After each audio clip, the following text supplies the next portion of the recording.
Assalamualaikum warahmatullahi wabarakatuh. Berjumpa lagi dengan saya Unggul Satriadi di acara Bincang Santai. Para Ranger Sela Nusantara, kali ini Bincang kedatangan tamu dari jauh, dari Pulau Kalimantan. Beliau sudah hadir di tengah-tengah kita, Pak Edi Fitrianto. Assalamualaikum warahmatullahi wabarakatuh. Ya, selamat datang Pak Edi. Ya. Apa kabar Pak Edi? Alhamdulillah.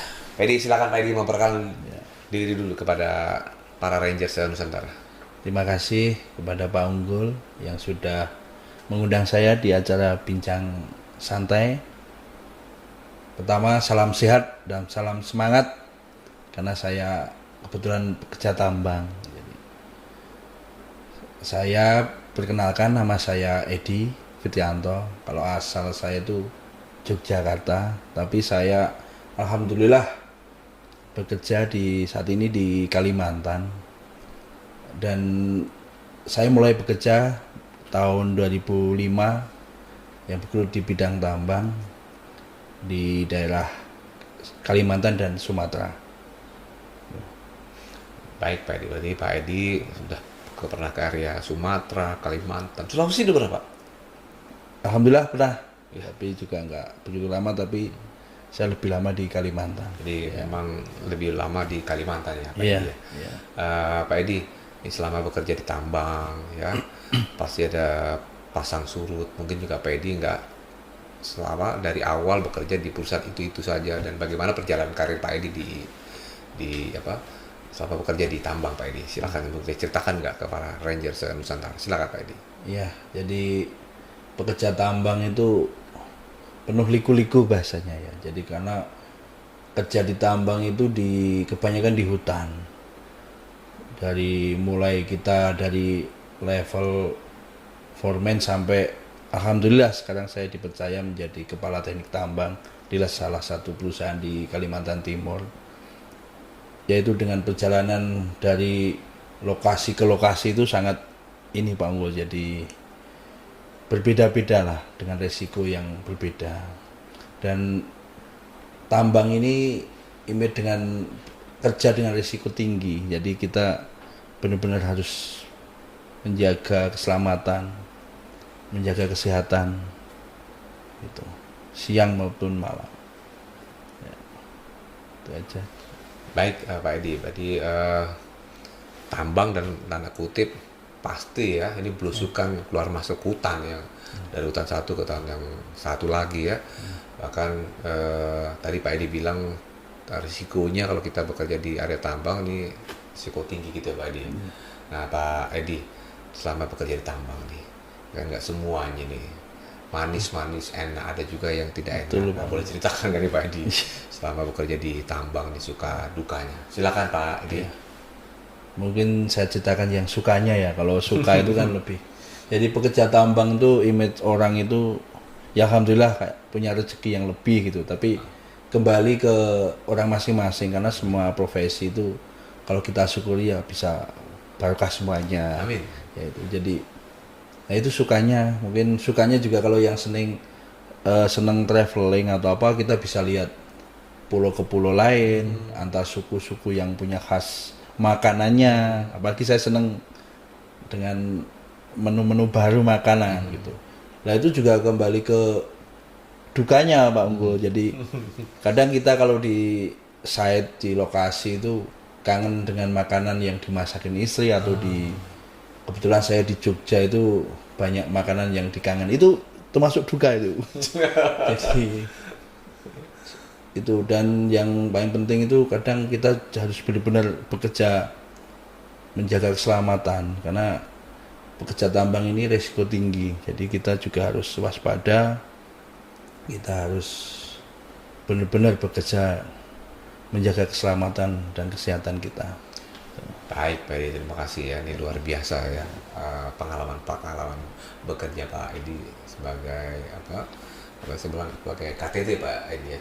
Ya, Dan dalam setiap proses apapun itu ada tahapan-tahapan, sehingga sekarang Pak Edi sudah menjadi ke KTT. Nah Pak Edi, saya juga mendengar Pak Edi ini secara konsisten, secara terus menerus ya selalu melakukan aktivitas berbagi dimanapun Pak Edi berada. Nah boleh ceritakan nggak nih ya, kenapa sih Pak Edi mau melakukan aktivitas atau aktivitasnya seperti apa sih yang Pak Edi lakukan gitu, selama proses berbagi ini?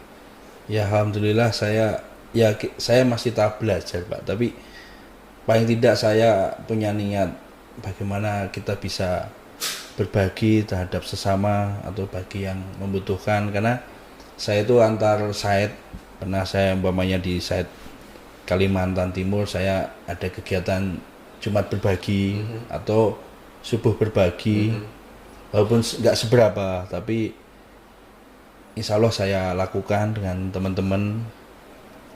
Dan saya kebetulan kalau di Jogja juga ada kegiatan Jumat berbagi, ada tim juga.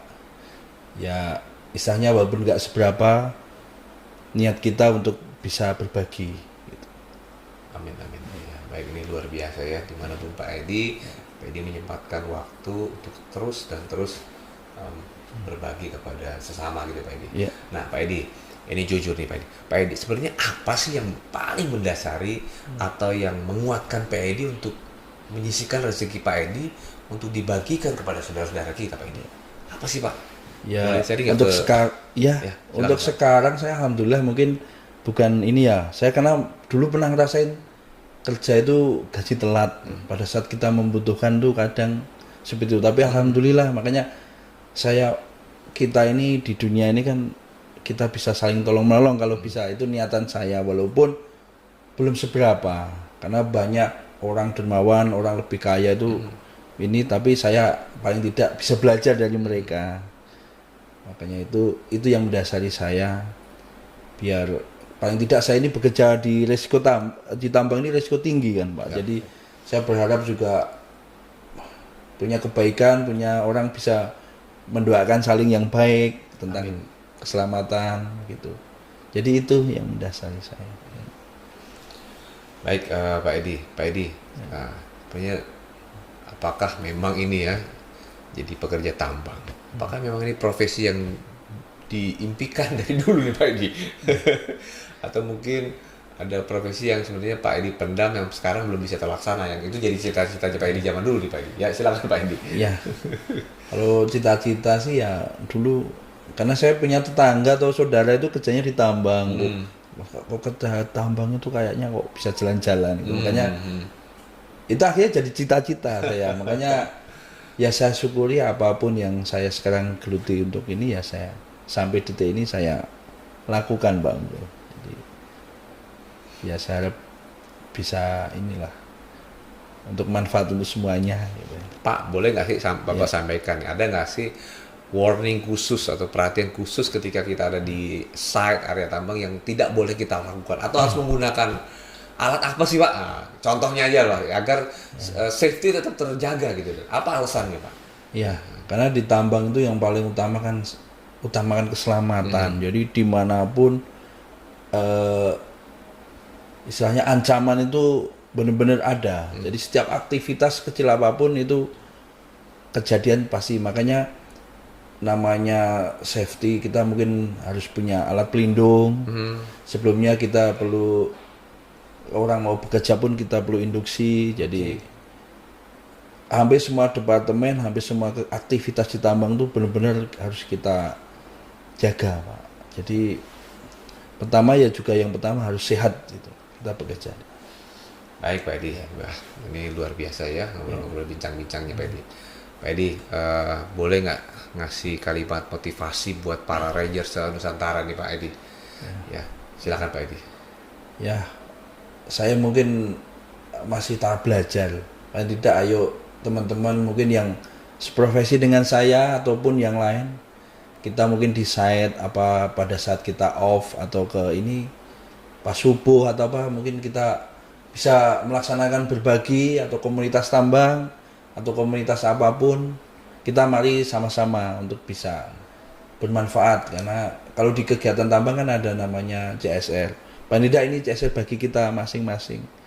Jadi kita akan belajar bareng-bareng untuk bisa melaksanakan berbagi, biar hidup kita semoga lebih baik dan berkah. Amin, amin Pak Edi. Baik Pak Edi ya, terima kasih ngobrol-ngobrolnya di Pak Edi ya. Dan terima kasih juga sudah meluangkan waktu untuk hadir di studio kita Pak Edi. Ya. Terima kasih. Demikian tadi bincang santai kami dengan Bapak Edi.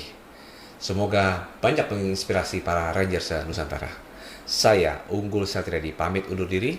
Terima kasih. Wassalamualaikum warahmatullahi wabarakatuh. Waalaikumsalam warahmatullahi wabarakatuh.